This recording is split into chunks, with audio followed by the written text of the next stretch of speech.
Welcome to LOA Today. Walt Thiessen and life coach Tom Wells here. Today is Friday, June the 8th, 2018, 8 a.m. Eastern Time. Your first daily dose of happy for this lovely Friday morning. And we're off to a great start here for the day because, as usual, the entire week has been absolutely gorgeous with weather, and it's happening once again. So, I mean, and I have to put out there, Tom, I have been putting it out there. I've been saying I want this to be a nice, cool, comfortable, dry summer, beautiful weather all day long and rain at night so that Louisa's gardens can grow. But I'm getting it so far. This is great. I like it. Score. Way to go, Walt. Yeah.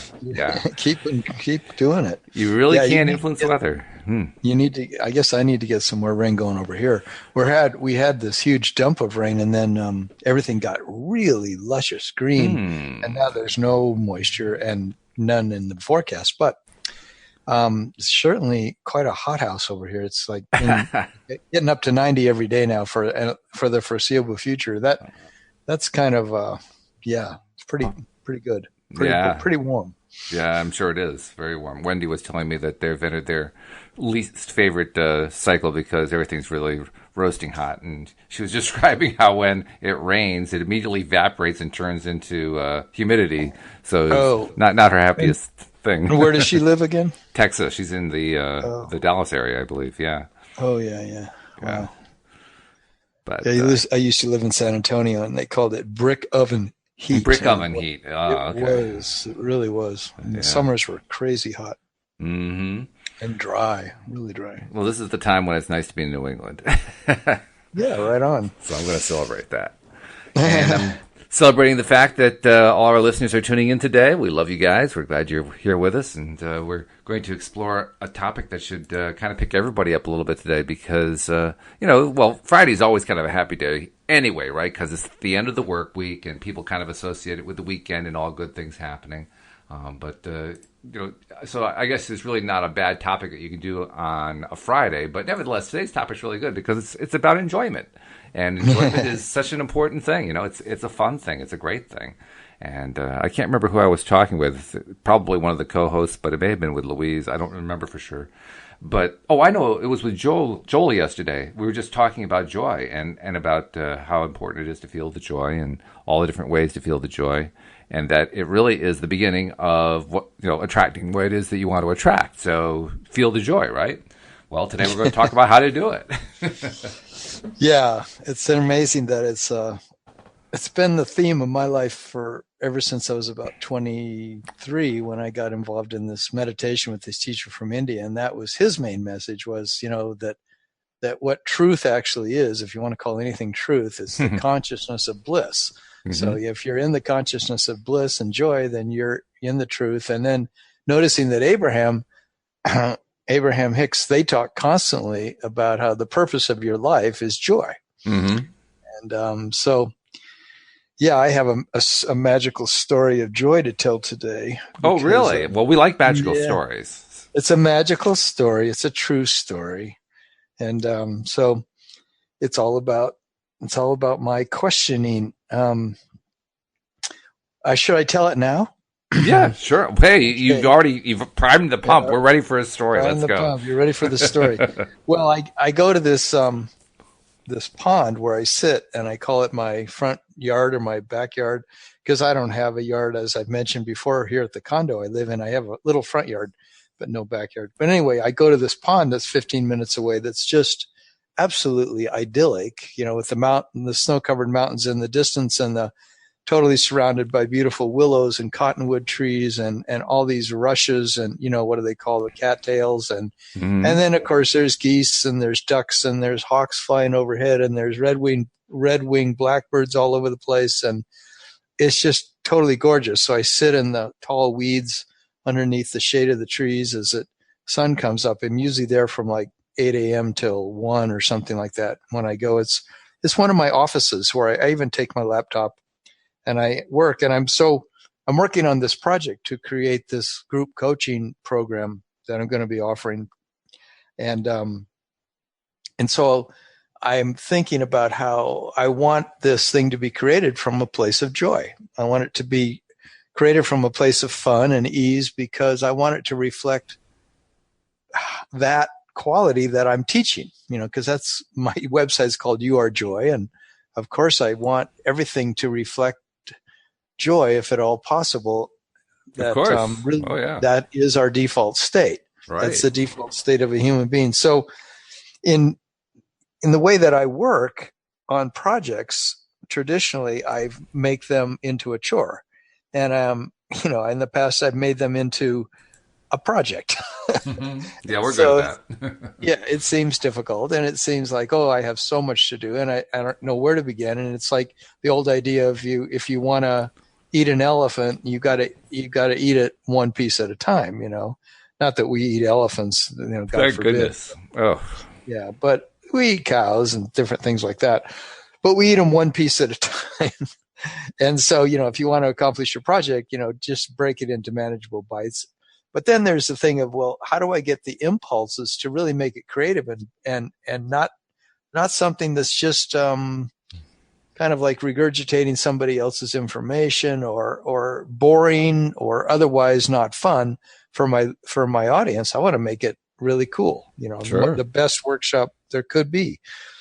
And so I'm thinking of the thing how Abraham says, well, you get impulses, you get inspiration that comes as downloads from source. Absolutely. And so how do you be tuned into that? So I decided to channel, and I did it twice while I was at the pond last time. This was on the 6th, and I channeled, and the second time I channeled something.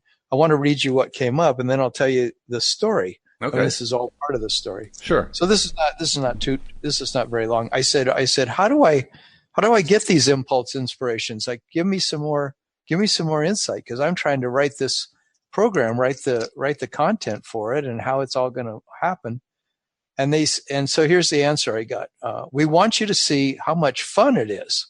Really, we want you to ask: is it fun? Is this enjoyable? Is this how I want to spend the moments of this precious life? If it is, then you're right on track. If it feels difficult or stressful or worrisome, then stop. Go within, ask again, or simply listen. This is all already created in your vortex. Now you're just letting it in. Are you feeling good doing the work? Is it playful? Is it inspiring? Is it interesting? Does it fire your passion? You can always take another step back and feel for and even imagine how creating a signature, leading-edge, joyful, inspiring creation feels to you. We know this is still sort of new to you, but really it's not. It's how you've always felt when you were following your bliss.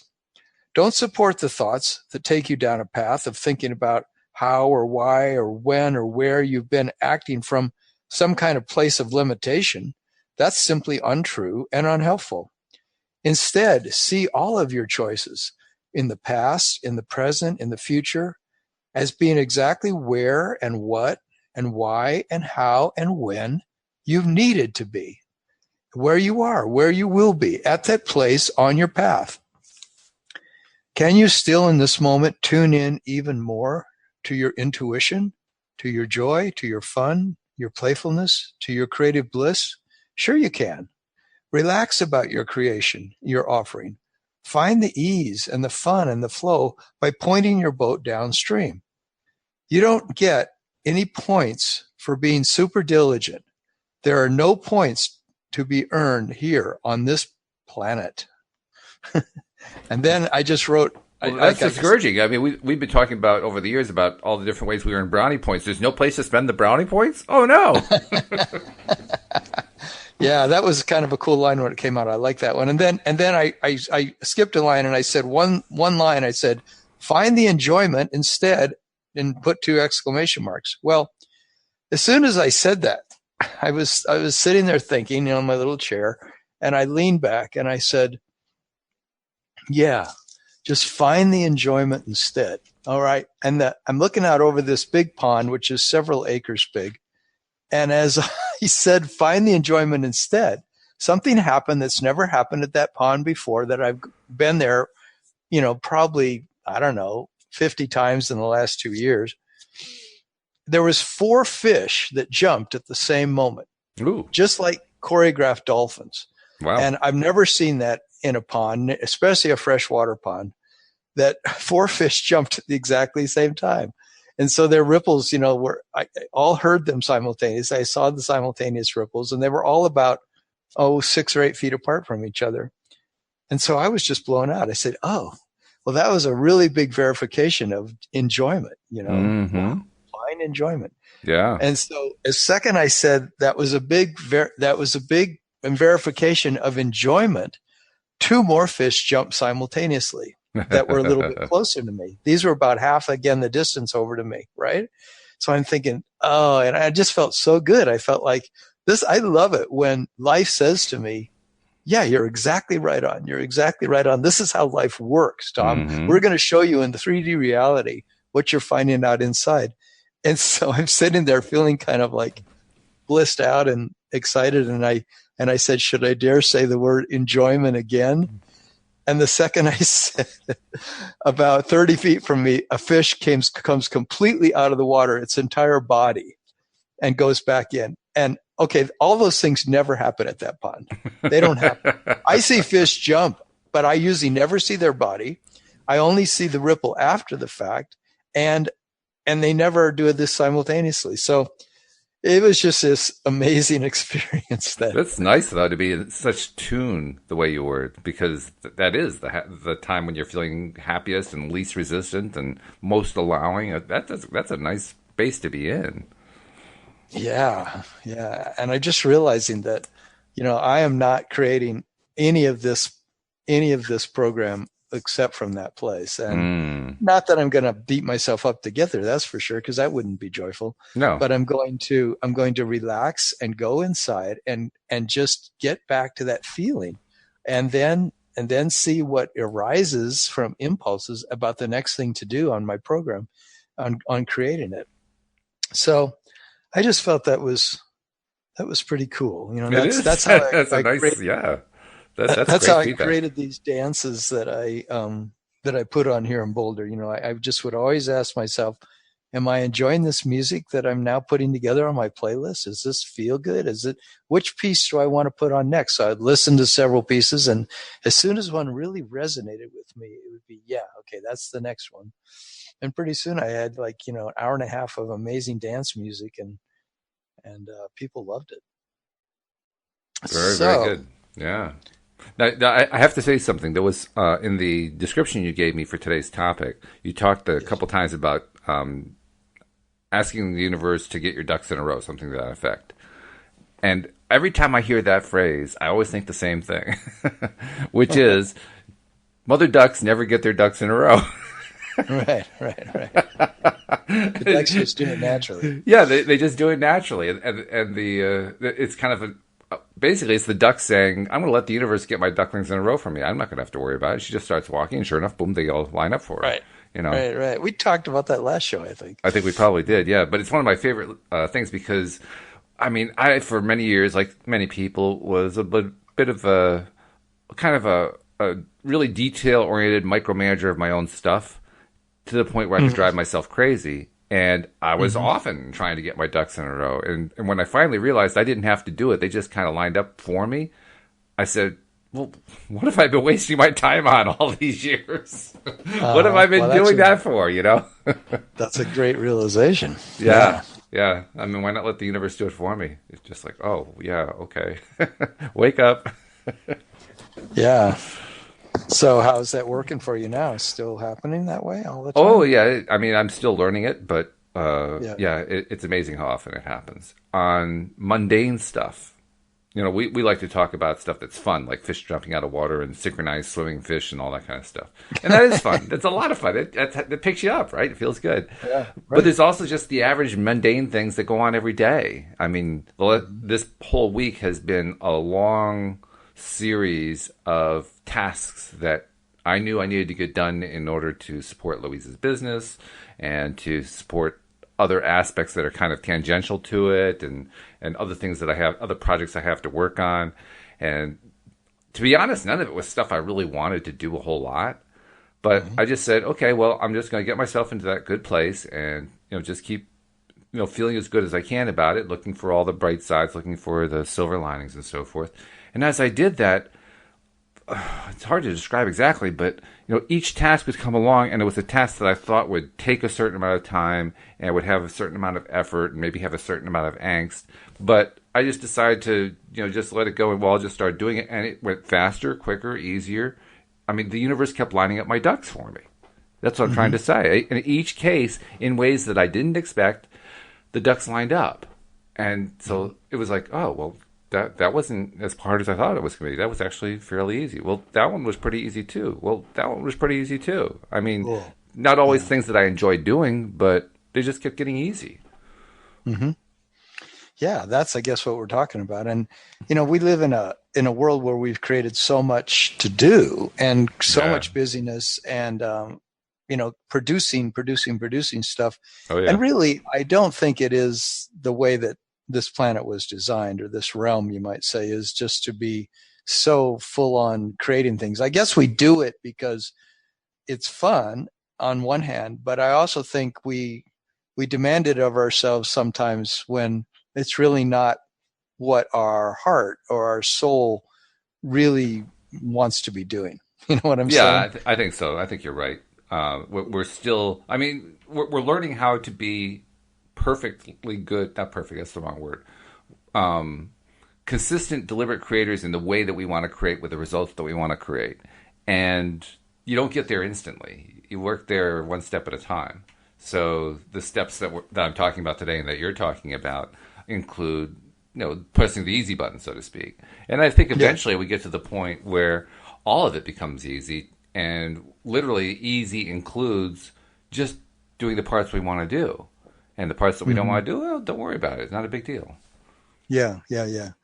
And I think, I've always wondered if it was the way that human beings got into being so industrious in the Western world and basically the northern latitudes was because they, as people moved into the colder and colder regions of the earth, they had to work harder in order to stay warm, in order to have shelter and all these things, because they had to go through the winters and notice that people like I was always amazed, even just traveling down to Mexico or down to Ecuador, some of the places, just how construction often is very lackadaisical, you might say, compared to northern standards in some countries. Oh, yeah.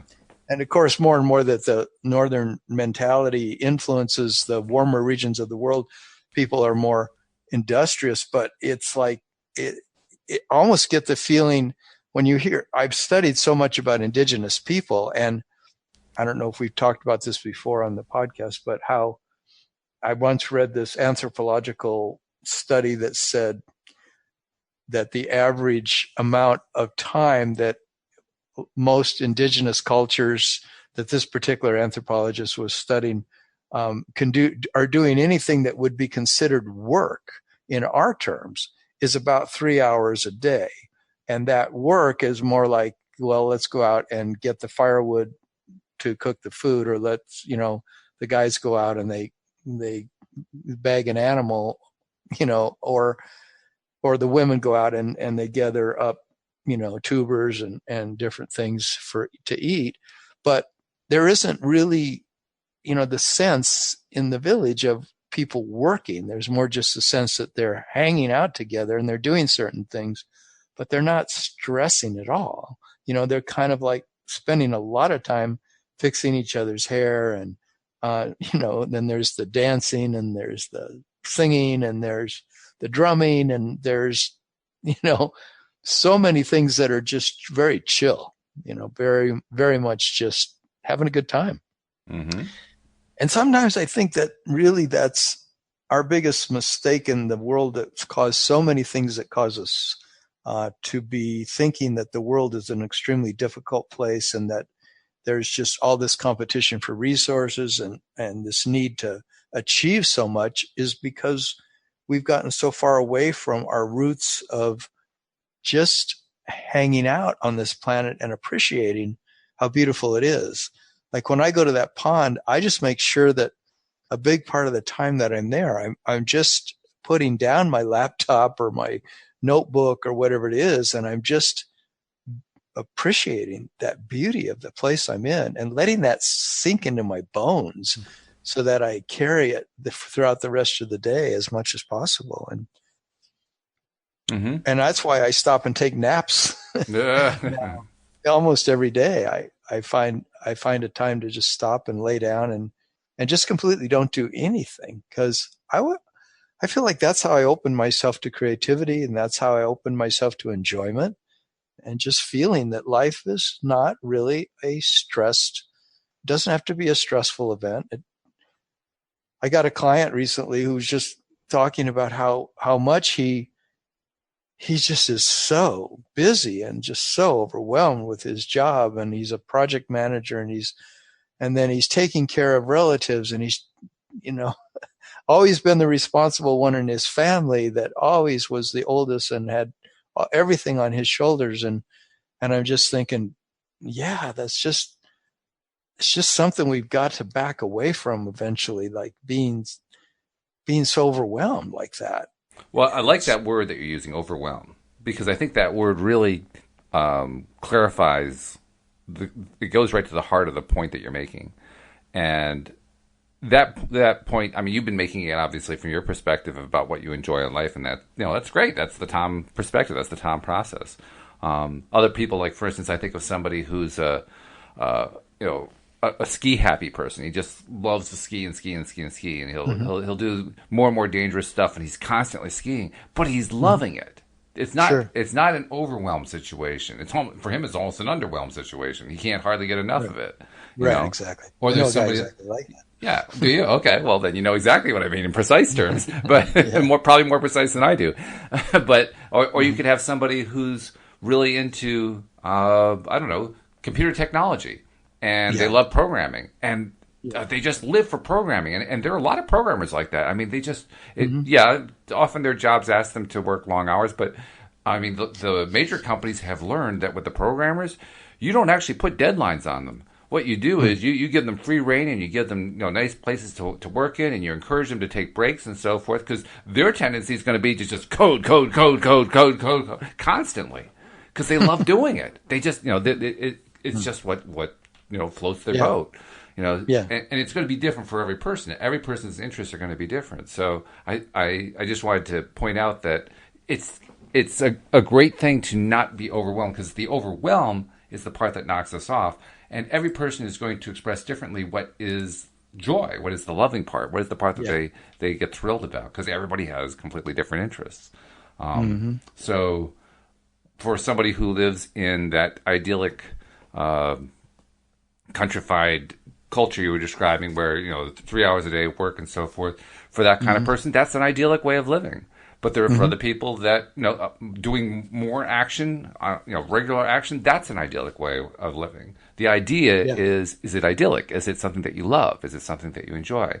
Because if you're in the overwhelm mode, I don't care if you're working, you know, 20 hours a day, or you're working in a small rural area where, you know, you're only working 5 hours a day, but you're normally used to working 3. Either way, you're in overwhelm mode. It doesn't matter. You know, it's the overwhelm that causes the problem, and so that was a perfect word. I love that word. That word became the the signature word in the ending of my marriage 8 years ago, because my wife said, you know, if I ever hear that word again from you, you know, it's just, I can't stand it, because I would say it so much, because back then I felt so overwhelmed that I was always saying everything led me to overwhelm. And so that was my excuse for all the troubles of my life. And probably rightly so. I mean, you probably were overwhelmed. You know, that when you're overwhelmed, you're going to feel overwhelmed. You're going to talk about being overwhelmed. I'm going to talk about it. Yeah. But it was my go-to. I see it now as almost like sort of a, what's the word? It's sort of like my biggest mistake I was making was believing in overwhelm. And so therefore, you know, because what you talk about and what you believe, you tend to create more and more of in your life. So the more that I would, you know, notice overwhelm and talk about it, the more I would, you know, have in my life. That's law of attraction. Of course. And so now, you know, it's like it even pointed out to me by someone who was teaching me how to do channeling, that, she was reading some of my channeling and saying, did you notice how often you go back to this place of talking about how you don't want to be in limitation, you don't want to be in overwhelming, you don't want to be in fear, and you don't want to be in doubt and worry. And she says, if you're talking about not wanting to be in it, you're not out of it, sort of what was True. her point. Yeah. And so then she was pointing out in my channeling, when I talk about what I do want, or what is the state of becoming of the life that I want to be living, and how different that is, when we're talking about what it is we truly want. And I noticed that that's just sort of like such a signature thing with so much of the work that I think human beings maybe need to be doing right now on the planet Earth, is to be talking about how we would prefer it rather than how messed up it is, Well, I want to take a moment to talk about what I want, because what I want is to encourage our new listeners to become subscribers. And the reason I say that is most of our listeners have been subscribers for quite some time. We know that from the numbers. We see the numbers of, how many unique listeners there are and how many episodes they're listening to. And so we know that they're listening to like 30 to 45 episodes a month, which means they're listening to almost everything that we put out, which is great. And the reason they do that is because they like it. It feels good. It's better than any of the other stuff that's available to them out there, and for good reason. We're focused on the positive. We're focused on the daily dose of happy, and they like getting their daily dose. So if you're a new listener, particularly if you've just shown up in the last couple of days or so, and you're maybe you found us through the book that we put out, Your Daily Dose of Happy, Real Success Stories of the Law of Attraction, or maybe you just found us through PRN or one of the other sources, maybe you're a friend of one of the co-hosts, whatever the reason, please take the moment to subscribe. It's really easy to do. You just go to the homepage at loatoday.net. All the instructions are right there. It takes maybe a minute or two. It's not difficult to do at all. And once you've done it, then every single time that we put out an episode, it comes right to your smartphone. So you don't even have to go look for it. It's always right in the same place. Oh, there's the latest episode. I can go listen to that. And that's what our listeners are doing. They're listening, on the way to work, on the way home from work, doing the housework, working around the yard, riding on their tractor. We have a listener who rides on his tractor and listens to us. I think it's great. I mean, all the different things that people do in their lives, that's when they're listening. Just put something in the background, right? So put LOA Today in the background. You're going to love it. And thank you for your support, because we love you guys. Good. And how's the book doing? Book's doing great. We've had over 600 people take it, and yeah, it's great. I mean, it was a really worthwhile project to do, and I'm looking forward to doing the part 2 of it. Part 2, of course, is where we're going to not just publish stories from life coaches, which is what we did with the main first book, but I'm going to start reaching out and finding people who are just regular, everyday people, maybe some of our listeners perhaps, who have had, interesting stories happen where the law of attraction was concerned. And I won't be asking them to write the stories. I'll just be asking them to, tell me about it, and I'll record it and I'll write the story up. I mean, if they really want to write the story, they're welcome to, but most people find that writing's a little bit of a tedious task, so they don't really want to do it. But yeah, it's going to be great to have that next book. And I'm actually hoping to turn it into a series of books. I mean, it really comes down to how much material I'm able to collect. But imagine if I'm able to collect 30 stories a month. I can put out a monthly book, right? A different book every month. Yeah. And now it becomes a true series like Chicken Soup for the Soul was, for example. Uh-huh. Yeah. So how's it going? It's going great. Oh, good. Yeah, I would could contribute stories. Maybe I'll write my fish story up. Yeah, that would be a good one to include. Because that's just it. We tend to think that a story like that, a law of attraction story, has to be this big, spectacular story. And sometimes they are. But sometimes it's the most mundane stories that are interesting. Like, you're putting things out to the universe and getting immediate feedback instantly right in front of your eyes with fish synchronized swimming in the water or synchronized jumping or whatever you want to call it. But and getting that really dramatic, direct feedback every time you put a thought out. That's very cool. That was amazing. Yeah.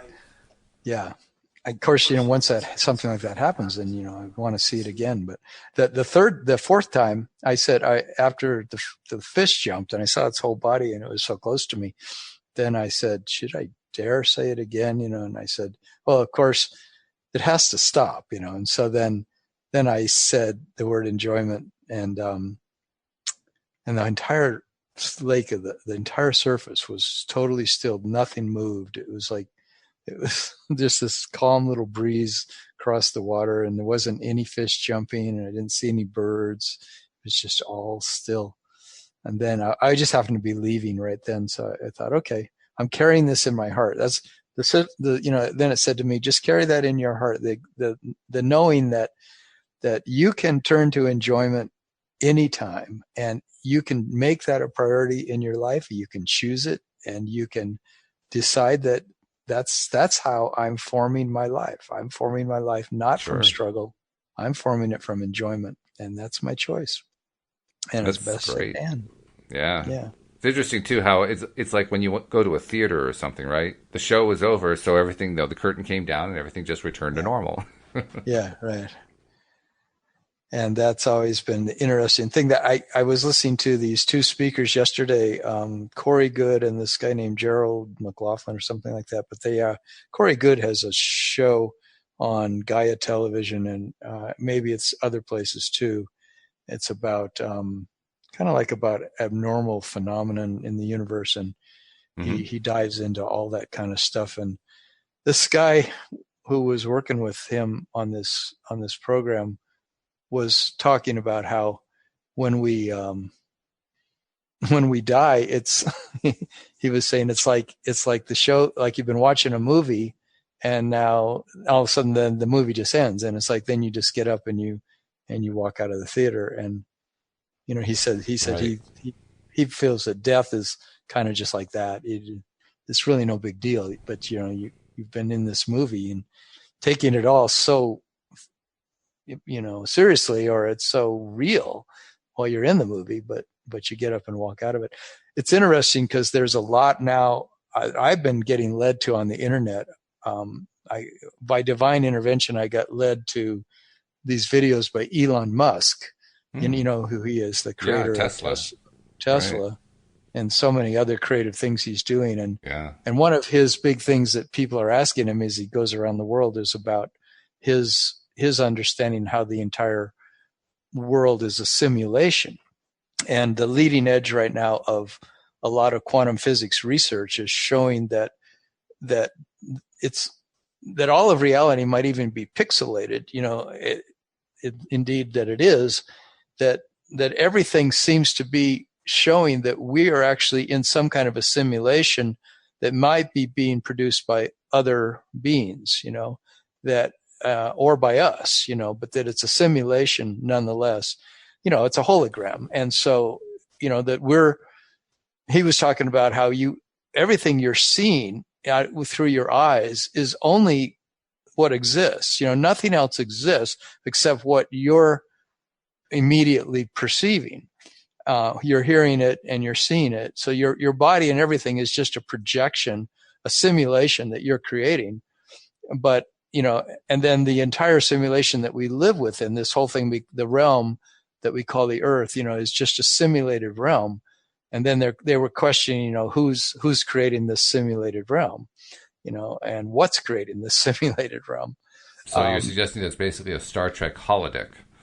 Yes. Yeah. It's all to such a degree that Elon Musk was sort of sounding the alarm, saying that if there's so much going on in the realm of creating simulated realities by scientists today, by corporations, and scientists are there's so much leading edge research that's creating simulated realities. He said that there is no way. He said the percentage would be like 1/100th of 1% chance that in the next 100, 200 years that we won't have created simulations that are so real that no one can tell the difference.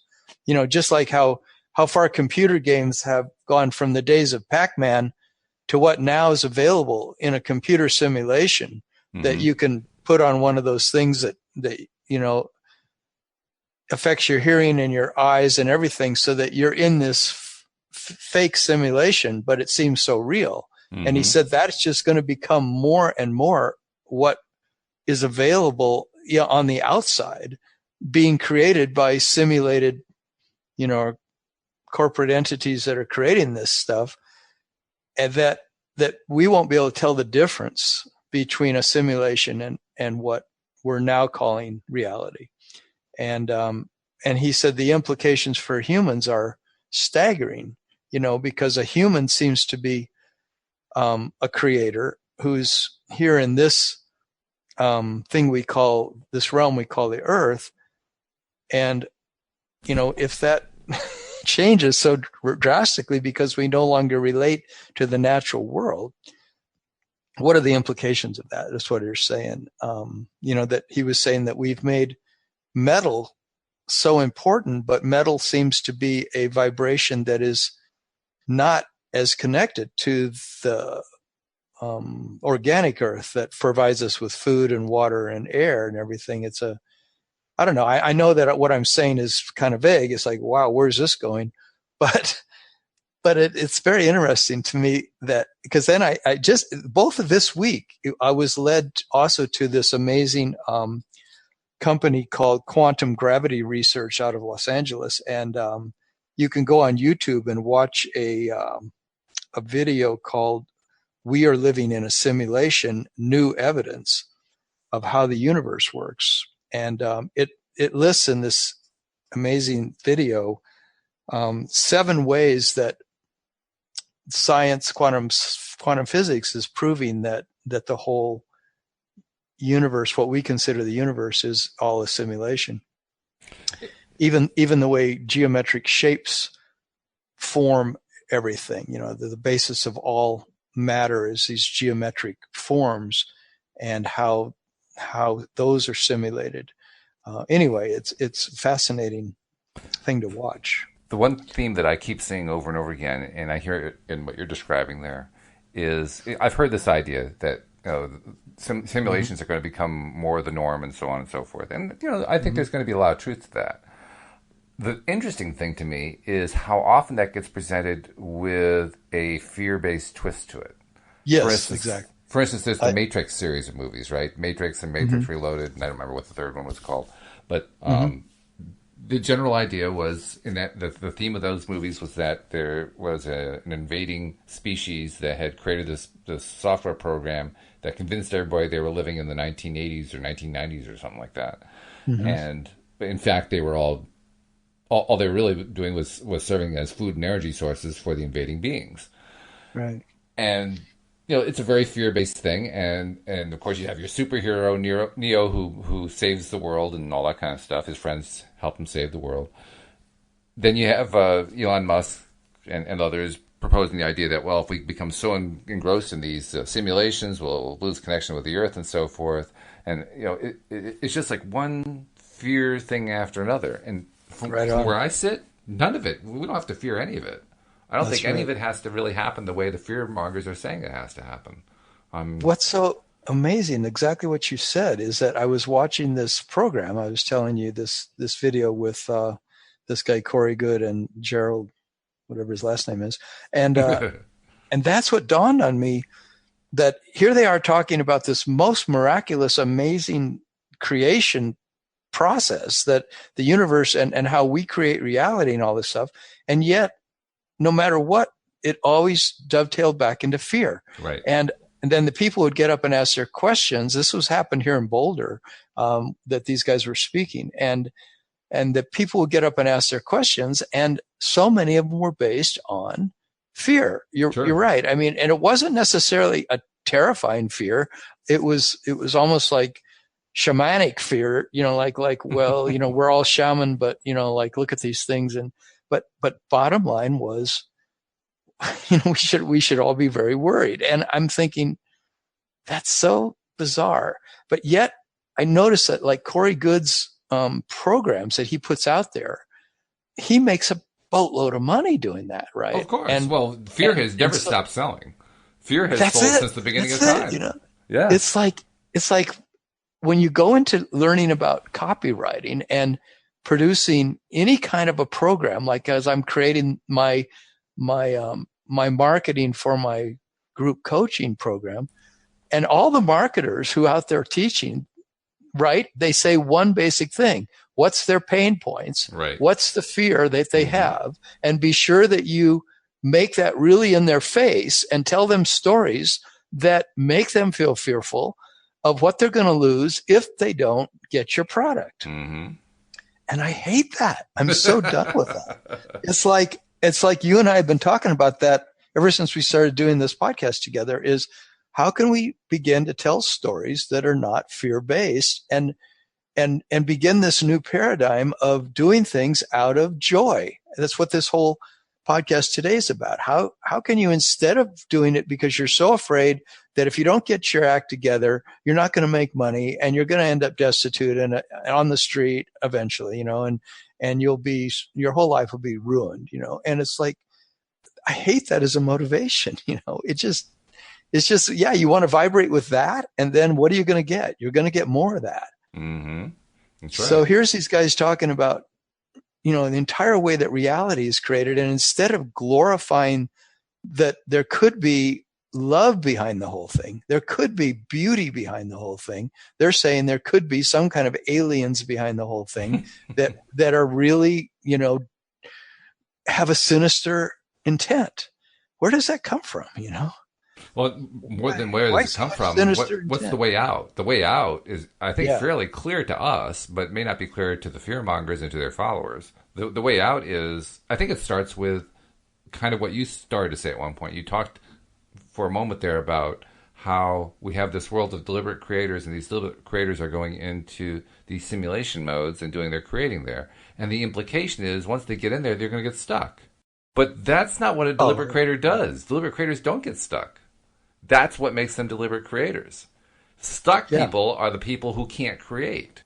Yeah. When you're stuck, you are no longer in creation mode. You're no longer in allowing mode. You're no longer in dreaming mode. You are in fear mode. Right. And that, I think, is the key message that kind of counters the whole fear-based driven system, which is nothing happens in fear. Fear is not where things happen. It's not where growth happens. It's not where creation happens. It's not where any of the good things happen. All that happens is it happens in enjoyment. It happens in love. It happens in happiness. That's where all the good stuff happens. It never happens in fear. Fear is the antithesis of growth, the antithesis of creation, the antithesis of all the things that make life worthwhile. Mm-hmm. It was interesting. These guys even said that. They even had a little portion where for a few minutes they were talking about that exact thing, about why fear doesn't work. And yet, I don't know why they didn't catch the fact that they keep appealing to it. Yeah, they're talking about that there's a fear-based thing in this thing. And I'm thinking it's so deeply ingrained in people of, I don't know, I always call it the Indo-European people because it's my ancestors I know are particularly fear-based. I think I don't think there's anything particular to the industrial first world people. I don't know, but I do think that there's an overwhelming focus on fear from the people who might say are most responsible for destroying this particular beautiful realm we call the earth, like doing the things that are harmful to the earth are coming a lot, traditionally have come from the northern latitude. But that's another fear-based position. Yeah, I guess it is. I mean, what does that prove? It doesn't prove anything, right? No. Because all that matters is where are you going to put your focus now? Where are you going to put your focus now? Right. And now you can put your focus on the love and the beauty and the possibility of no longer having to come from that place of looking for sinister intent, looking for reasons why there's somebody to fight against, or why we have to protect ourselves, right, and defend ourselves against being obliterated or otherwise, hurt by something. So I think that's why we do it, I guess, is because we get in a defensive posture, right? And we think that there's something that we have to defend against. True. And I think the reason why it seems like the first world or the industrial world is where most of it happens is because that's where most of the media comes from. I mean, the media are dominated by first world companies, and they're the ones who pour out all this negative stuff. But I also think if you take the time to do a little online research and take advantage of Google Translate and go to well, websites, news websites are a good way to do it. Just go to a news website of a small country that you never really looked at before, and just look at the content of their news. Their news is just as negative. This stuff they're putting out is just as negative. They just don't have as much of it, so it doesn't get the attention. Hmm. So that's why I say it's not I about have this. It's not why. That's why I think there's nothing particular about the first world that makes the first world more focused on negativity than anybody else. They just put out more of it, but there's plenty of it out there in the other areas. You just don't see it as much. Yeah, I suppose so. Yeah, I guess I had this. I've always had this sort of somewhat idyllic belief about indigenous cultures, and and having hang out with a number of indigenous people or people who are a lot closer to their roots, and working with the shaman for 4 years in New Mexico, and his focus was on the indigenous soul that has been, wiped out by northern latitude cultures. So, it was easier. I mean, I've gotten sort of conditioned to believe that there was a way that people lived on the earth that was not fear-based, that was actually lived in harmony with the things that then have become so fearful since that time. Oh yeah, and that kind of belief has existed for a long time. I mean, the whole idea of Atlantis, for instance, is based on this concept that there was a golden age where there was a golden civilization that just lived idyllically, and then through some catastrophe outside of its own control, it was, or perhaps depending on the story, some people tell the story that the members of that society themselves deliberately invoked this catastrophe that drove it to the bottom of the ocean or obliterated it or did something to make it appear to go away, and there are some who say it's still there but it's hidden and all this other stuff. That kind of a theme has been around for a long time, and not just Atlantis. I mean, you can find it in Christianity. There are themes about it that are in Genesis. You can find it in Islam. You can find it in Hinduism. You can find it in Buddhism. I mean, it's all over the place. You can find it in our podcast today. You can find it in our podcast. Hey, there it is. We have now joined. We've joined the realm. My theme today is based on the belief that I can, if I continue to go for it, I can eventually get to the place where 99.9% of my experience, or at least let's say 90% of my experience, is being initiated and experienced from a place of joy. That it's my purpose here, and that I can get fish jumping everywhere. You get fish jumping. I like it. I can get feeling really good when I go cook my breakfast. I can get feeling really good when I cook my dinner. I can get feeling really good when I call my friend. I can get feeling really good when I go see my girlfriend. I can get feeling really good with the books I pick to read. I can have my job feeling really good, all the work I do. I can attract massive amounts of money, or just the right amount of money. I can, nap when I need to nap. I can, all kinds of things. If I start getting a hurt inside my body, I can heal it because I can use my mind to heal it. I mean, this guy Gerald was telling how he got a cancer on the outside of his nose. And so all of his friends and his doctor and people are saying, well, we've got to operate. You've got to go into surgery this Friday.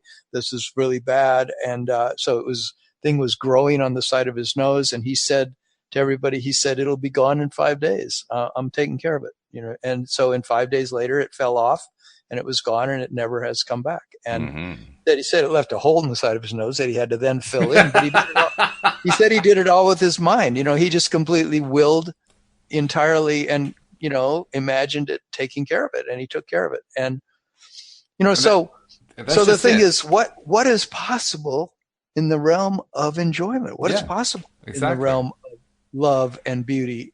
And for the those earth and for those people from that. For the people who focus on the Atlantic thing, the Atlantis thing, or Eden or whatever, so it was in the past and it's a lost paradise and all this other stuff. They're missing the point. The point is, it doesn't really matter what was in the past. What matters is, what are you going to do right now?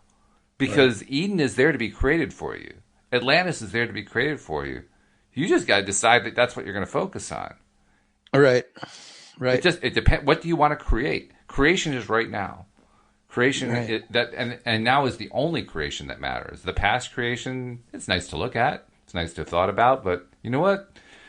It doesn't do anything in terms of living now. It's in the past. And we have no idea what really the past was, unless it was in our own life, I guess, Yeah, or we remember it. Some people do remember past lives and things, and some people say, "I remember when I was on the star Sirius," and I mean, all these sure. people that come from that galaxy, and they're always going, "I was from the Pleiades, and I'm from Sirius," and I Now, go, "Okay, well, if it's inspiring to listen to that stuff and pay attention to the past, great. Be inspired by yeah, it. yeah, But the problem that I see happening is people look back at the past, they see this idyllic past, they compare it to what they see as a negative present, and they pine and they get upset about it. And mm-hmm, that doesn't produce anything positive. right, All that does is make us depressed. All it does yeah, is make us feel fearful again. All it does is mm-hmm, make us feel like we can't win. Where's the good in that? right." Yeah, it completely comes down to your moment by moment choices and the way you decide to shape your thoughts right now. Is going to determine everything going forward, right? Exactly. Exactly. And the feelings that we get in touch with, and it's sort of like with a client when I'm trying to get him or her to sort of see that they're just trying way too hard to have happiness, and that happiness is actually a natural state. It's a Mm. default state, and that if you could just slow down a little bit and relax a little bit, you begin to see it. So half of the work I do with clients is to get them to get to the point where they start to chill a little bit and go, look at their situation from a perspective of ease and a perspective that life knows how to give you this thing. It's in your vortex. Like Abraham always said, it's already there. You've already created an easy way to do your job. You've already created this, like my group coaching program is already created, and it's fantastic and it's wonderful. Now, how can I just let it in? How can I just like watch it be created? Like you were saying, you were doing your projects this week and you watched the ducks just line up in a row. And so you didn't have to stress over it, Nope. maybe a little bit, but Oh, then I'm you sure didn't, I did do some stressing, but but that you was the didn't have point. to. The point is I Yeah. didn't have to. As I looked at it, it's like there was no point to the stress at all. It actually probably hindered me more than anything else. Hmm. Hmm. So when I think of people being so concerned about what's going to happen to the planet Earth because so much, climate change and all these different things, if this is all a hologram, then the whole thing is completely dependent on how we're thinking about it. So let's more and more of us think about things as healed, as whole, as functioning beautifully. Because Hmm. that's clearly the way the Earth, naturally does. It always just wants to go back to homostasis or whatever it's called. It wants to go back to ease. It wants to go back to things working.